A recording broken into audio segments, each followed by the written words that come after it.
Alright guys, so now that I showed you a couple of tips and tricks, I'm going through my tackle box and I'm going to make my tackle box more efficient right before your eyes. They're pretty much categorized right now. There's probably a few that out of line. Okay, I have a lot of rattle traps now, even though I hate them. I have yet got some more. I actually have a few new lures. Like that, I don't need that in there.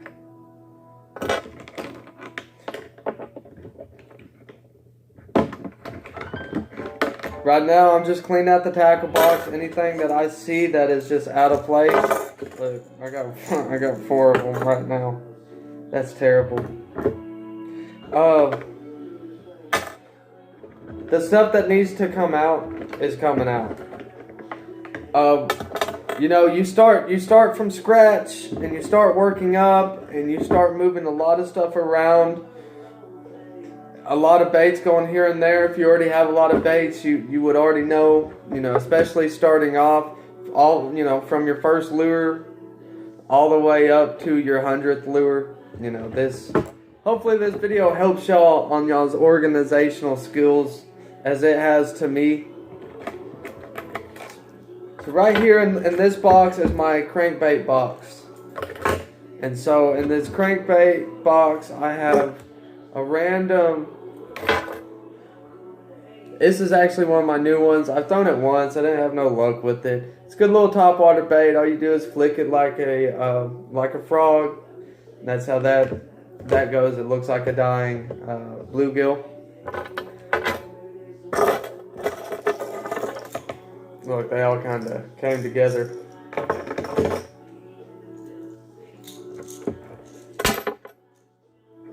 Try not to break this table.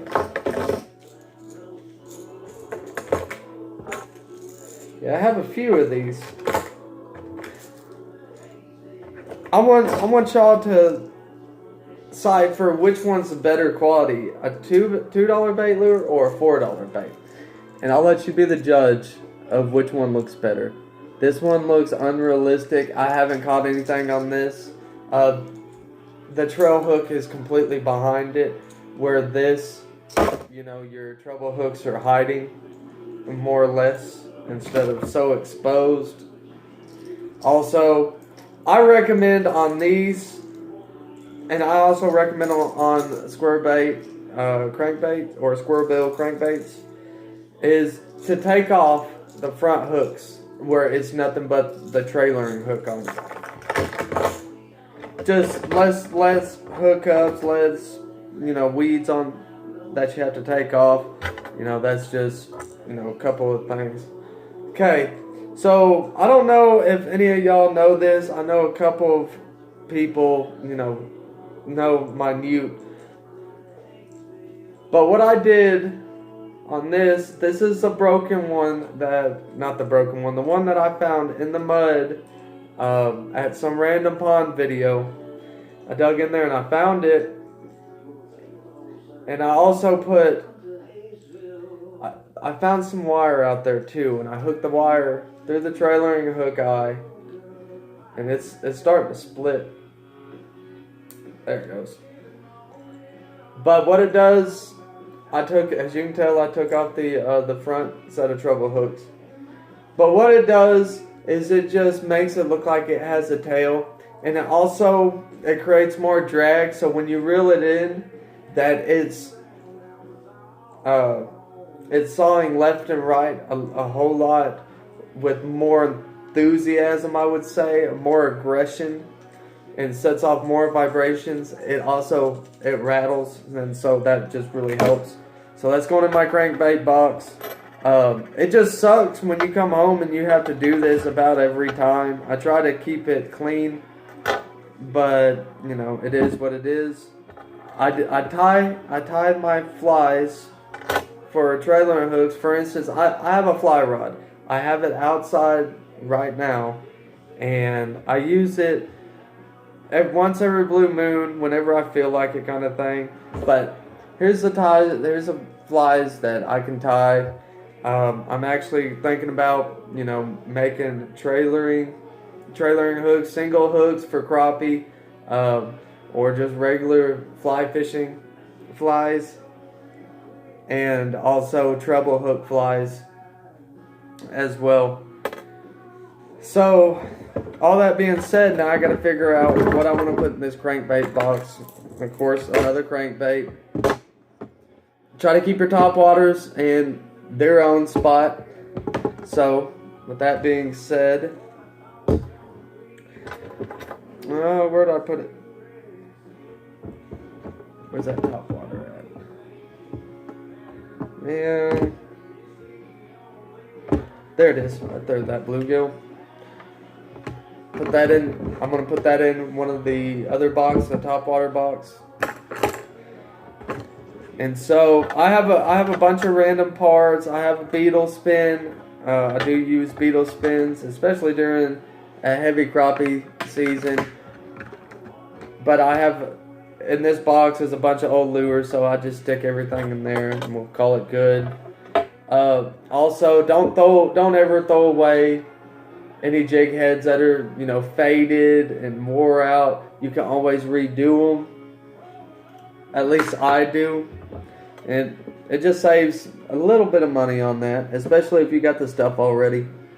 And we're gonna just throw that in there.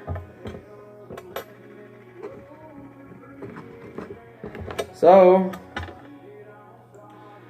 but like the parts that are too far gone, like this spoon, this can stay. All it needs is feathers in the back, and it's good to go. It's up and running again. And so I might do a video next showing y'all how to tie, a little something on, and my techniques of doing it. I'm gonna put my swim bait in here as well. I'm gonna throw these parts away because I don't need them. They're cheap. They're cheap parts, cheap made, so I can't really use them. Okay. I have my frogs. Well, I found where that hook went. Okay. I've got these frogs that can be moved, and I can just move them in one box. That way I have enough room for my jigs. And these frogs are going in the top water box. If I can get them to fit. I only got 3 of them. So I'm going to move some of these old lures out of here. The ones that actually dive and stuff. So, on frogs. Frogs are very versatile. You can do a lot of things, for instance, this frog's got long legs, this one's got short legs, this one's got a paddle. You can do the same thing, just working with it.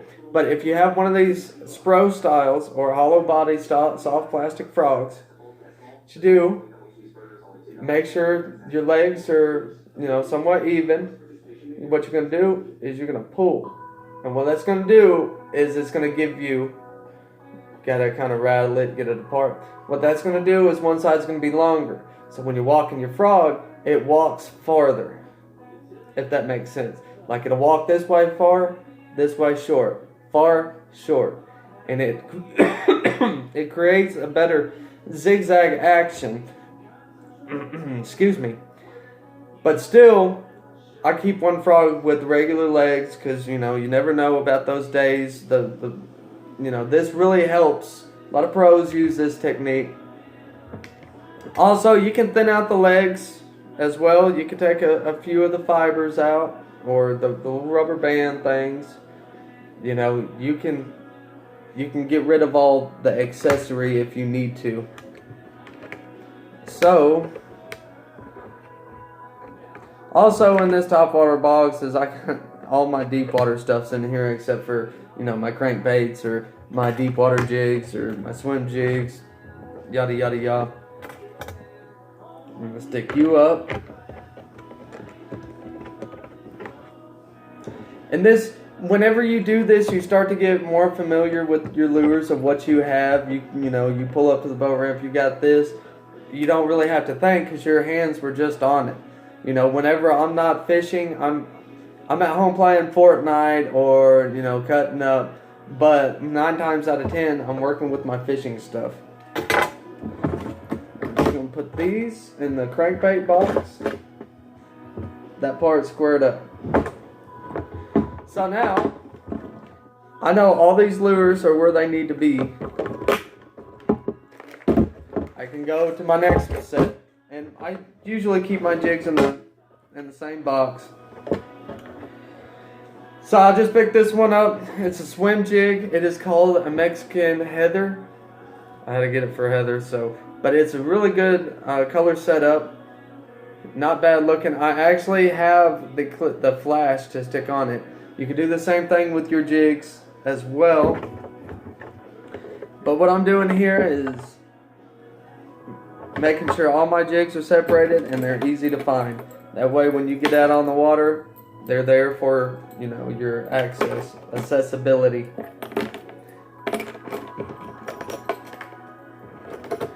Also, on your jigs, I'm going to use this Walmart jig as a, what's it stuck on here? I'm going to use this as an example. As you can tell, that's very frilly, very plain, very dry. It doesn't come with eyes. I grabbed a Sharpie, put some eyes on it. I was always taught, give the fish a fair chance. You know, that only goes so far. And of course, I'm not going to put it on a fluke or anything like that. So, what you can do to really spice it up is you can move your skirt fibers. If you have to, just take it off and just scoot them down a little bit. That way, it's more shorter up front.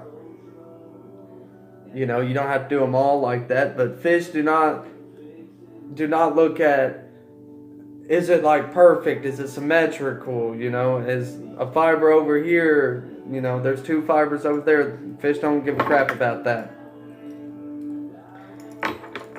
Also, on a jig, you want to match whatever your pig is going on it.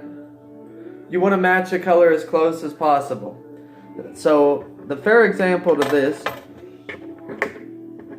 very fair example, is I can put this finesse worm, a watermelon red, and I forget this color, but I can stick it on there and it would look perfectly natural, you know, even though it ain't got red flake in your skirt. This is a football jig, so I mean, it varies. If you're using a swim jig, you want something that moves, you want a crawfish. You know, a fluke is good too, but you cannot mix colors. I cannot put green and blue if there's no green. Kind of stay direct to it. Prime example of how to really color coordinate is there's no skirt on this. Okay, it's all crawfish and just a jig head, but it's got a brown jig head. A little bit of green in it. I don't know if you can see it, but it's got that crawfish that I was explaining to y'all earlier. And this really helps. I like using this method. I don't pick it up a lot, but it's one of my favorite methods to use. But I believe the skirt, you know, oversells it, and the fish just don't like it. That's me. So, box is almost all cinched up and good to go. I found a few hooks laying around. You know, you're trying to get on the bite and you just don't have time.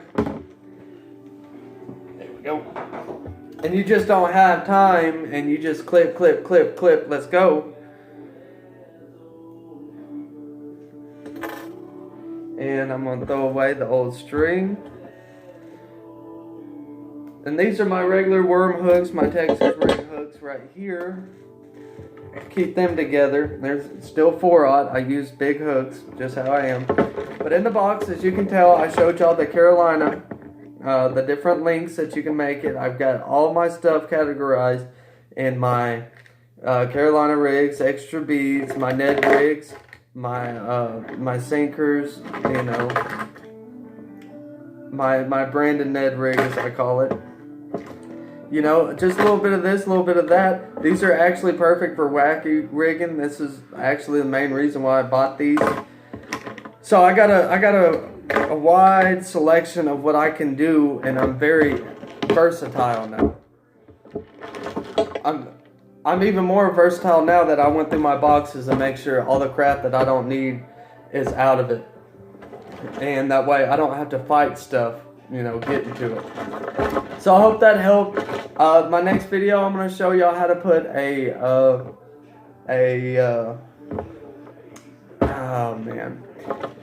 the fly treble hook, trailer hook. Okay? But 5 more casts, stay tuned.